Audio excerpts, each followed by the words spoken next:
Global history and geographical information is all about the global history, geographical information, information technology, economics, and science. Subscribe for updates, press the bell icon, do share and like. ہماری پہلی video کا topic ہے history and geography of Pakistan.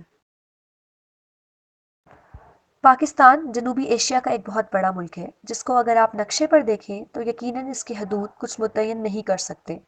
اگر ہم پاکستان کا طبی جغرافیہ یعنی کہ فزیکل ٹوپوگرافی دیکھیں جو کہ زمین کے طبی خد و خال، زمین کی بناوٹ، اس کی خاصیت اور اس کی سطح پر موجود خد و خال جیسا کہ دریا، پہاڑ کے بارے میں معلومات دیتی ہے، تو ہمیں معلوم ہوتا ہے کہ پاکستان کی حدود کسی بھی طبی جغرافیہ کے مطابق تعین نہیں کی گئی۔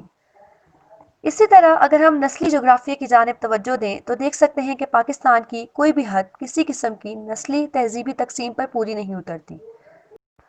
تو حیرت کی بات یہ ہے کہ پاکستان کی حدود کس بنیاد پر قائم کی گئی؟ پاکستان 1947 سے پہلے برصغیر پاک و ہند کا حصہ تھا اور یہ برٹش کالونی کہلائی جاتی تھی۔ جب 1947 میں ایک الگ ریاست کے لیے مسلمانوں کے مطالبات بڑھنے لگے تو انگریز سرکار نے برصغیر کو 2 ریاستوں میں تقسیم کرنے کا فیصلہ کر لیا۔ اس کام کے لیے سر چرچل ریڈ کلف کو چنا گیا۔ انہوں نے مسلمان اور ہندو اکثریت ریاستوں کو ملحوظ نظر رکھتے ہوئے برصغیر میں ایک لکیر کھینچ دی جسے کہ ریڈ کلف لائن کہا جاتا ہے۔ اس کے مشرقی جانب ہندو اکثریت کا علاقہ تھا جسے کہ انڈیا، ہندوستان، بھارت کا نام دیا گیا، اور مغربی سمت میں مسلمان اکثریت تھی اور پاکستان کہلایا گیا۔ اس قسم کی تقسیم سے دونوں جانب تعصبات ہونے لگے جو کہ آج تک ہوتے رہتے ہیں۔ جغرافی لحاظ سے دیکھا جائے تو پاکستان کی مشرقی حد بحرائے عرب سے شروع ہوتے ہوئے ہندوستانی گجرات کے کچھ ضلع کی نمک دلدلوں سے ہوتا ہوا شدید گرم صحرا سے گزر کر پنجاب کے زرخیز کھیتوں میں سے گزر کر کشمیر کے پہاڑوں پر ختم ہوتا ہے۔ کشمیر سرزمین ہے جس کے لیے آج تک دونوں ممالک کے درمیان فیصلہ نہیں ہو پایا کہ یہ ہندوستان کا حصہ ہے یا پاکستان کا۔ پاکستان اور ہندوستان کے درمیان اس ٹکڑے کو لے کر آج تک کئی جنگیں چھڑ چکی ہیں۔ 1971 کی جنگ میں کشمیر کے لیے ایک لائن آف کنٹرول متعین کی گئی جو مضحکہ خیز انداز میں پورے کشمیر کو ہی الگ کرنے سے قاصر ہے۔ یہ لائن سیاچین گلیشیئر پر آ کر رک جاتی ہے۔ لائن آف کنٹرول یہاں پر ختم ہو جانے کی ایک ہی وجہ بتائی جاتی ہے کہ سیاچین گلیشیئر ایک انتہائی غیر مہمان علاقہ ہے جہاں پر رکنا یا جہاں سے گزرنا ایک انتہائی مشکل کام ہے۔ چنانچہ متحدہ اقوام UN نے محض اندازہ لگایا کہ دونوں ممالک اس خطے سے بے نیاز ہیں، مگر متحدہ اقوام لا علم تھے کہ 1981 میں دونوں ممالک کو احساس ہوا کہ اس لائن آف کنٹرول سے پرے ایک جگہ ابھی ایسی بھی موجود ہے جدھر کشمیر تک رسائی ممکن ہے۔ چنانچہ دونوں اطراف سے فوجوں نے اس حصے کو اپنے اختیار میں لینے کی کوشش کی۔ اس 6000 سطح سمندر سے بلندی والے علاقے میں کی گئی جنگوں کے نتیجے میں دونوں جانب سے کئی قیمتی جانوں کا ضائع ہوا۔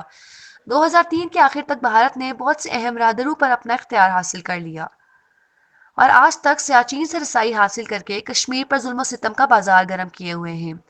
پاکستانی اور ہندو قوم آج بھی اپنے آپ کو ایک دوسرے کا سب سے بڑا دشمن سمجھتے ہیں اور ان دونوں ممالک کے درمیان کی اس سرحد کو دنیا کی سب سے خطرناک سرحد مانا جاتا ہے۔ اگر آج پاکستان بھارت کسی قسم کی بدامنی پیدا کرتے ہیں تو پاکستان کی حیثیت قدرے کمزور ہے، چونکہ کشمیر سے پاکستان کے دارالحکومت اسلام آباد کا فاصلہ محض 83 کلومیٹر ہے۔ دوسری جانب اگر پاکستانی افواج کا پلڑا بھاری ہو جائے تو وہ پہاڑی علاقے کا فائدہ اٹھاتے ہوئے بھارت کی افواج کے سامنے ایک دیوار کھڑی کر سکتے ہیں۔ مزید پیچیدہ چیزیں یہ ہیں کہ پاکستان نسبتاً ناکہ بندی کر سکتا ہے چونکہ اس کی ساحلی پٹی ایک تنگ جگہ پر ہے اور اس میں چند بندرگاہیں ہیں جو کہ معاشی اہمیت کا حامل ہیں، جن میں سے صرف کراچی کی بندرگاہ ہی 60% تجارت کے لیے استعمال کی جاتی ہے اور دنیا کی اہم تجارتی بندرگاہوں میں سے ایک ابنائے ہارمز کے قریب ترین واقع ہے۔ اس وجہ سے پاکستان ایک خطرناک حد تک غیر محفوظ ہے۔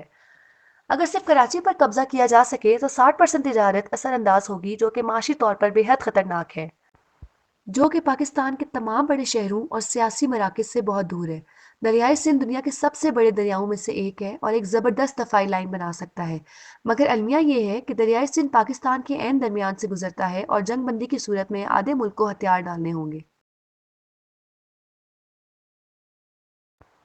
ان 2 سرحدوں کے علاوہ بھی برطانوی حکومت کا بکھیڑا گیا ایک مسئلہ آج بھی موجود ہے جو کہ پاک افغان سرحد سے منسلک ہے۔ افغانستان پر حکومت کرنے والا سب سے بڑا نسلی گروہ پشتونوں کا ہے، جو کہ بڑھ کر آج پاکستان کے ایک بڑے جغرافیائی علاقے میں موجود ہے۔ لہٰذا افغان حکومت کی سب سے بڑی آرزو اس پشتون اکثریت والے علاقے کو اپنے ملک میں شامل کرنا ہے۔ دنیا میں ہی 2017 میں افغان صدر نے دعویٰ کیا کہ وہ پاکستان اور افغانستان کو علیحدہ کرنے والی اس سرحد، جسے درین لائن کہا جاتا ہے، اسے کبھی تسلیم نہیں کریں گے۔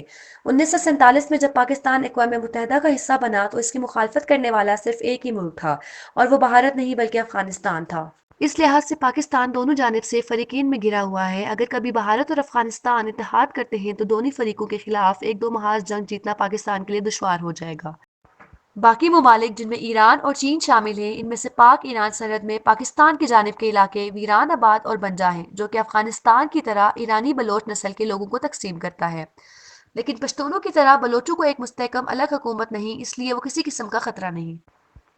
اس لیے پاکستان کے مفاد کے لیے بہترین حل یہ ہے کہ وہ افغان حکومت کے ساتھ تعلقات استوار رکھے۔ اس معاملے میں دران لائن کو باقاعدہ طور پر حکمرانی کرنا بھی ایک مشکل کام ہے، چونکہ وہ پہاڑی سلسلے کے عین بیچ سے گزرتی ہے۔ تاہم بے شمار دہشت گرد گروہ، اسلحہ باز، بارود فروش اور منشیات فروش گروہ، اس کے علاوہ طالبان جیسے خطرناک گروہ اس سرحد سے معمول میں گزرتے ہیں۔ اسی وجہ سے اس جگہ پر اپنی افواج تعینات کرنا دونوں ممالک کے لیے دشوار ہے۔